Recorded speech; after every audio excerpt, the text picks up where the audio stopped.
Време е за ново ниво на ефективност. Агентите с изкуствен интелект ни издигат на качествено ново равнище. В търговията AI агентите ускоряват продажбите. Вписват лидове, приемат запитвания, оформят оферти, предлагат отстъпки според фирмената политика и конкретния профил на клиента. Така търговските специалисти имат повече време за разговор на живо, за проучване на пазара, за стратегически подходи.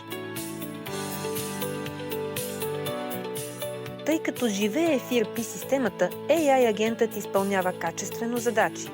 Той е ефективен, защото познава вашите клиенти, вашите доставчици и партньори, вашите стратегически рамки и политики.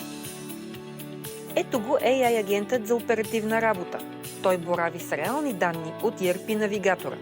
Изпълнява рутинните процедури, а вашият екип има повече време за дискусии, за анализи, за дългосрочно стратегическо планиране. AI агентът в ERP средата не е чатбот. Той изпълнява сложни, многостъпкови задачи с висока степен на сложност. Затова може дори да е проектен мениджър и да организира дейностите по проектите, които изпълнявате.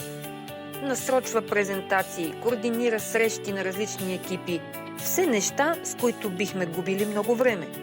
Сега, когато това време е свободно, ние можем да се посветим на креативна работа, на общуване с клиента или на визионерско творчество.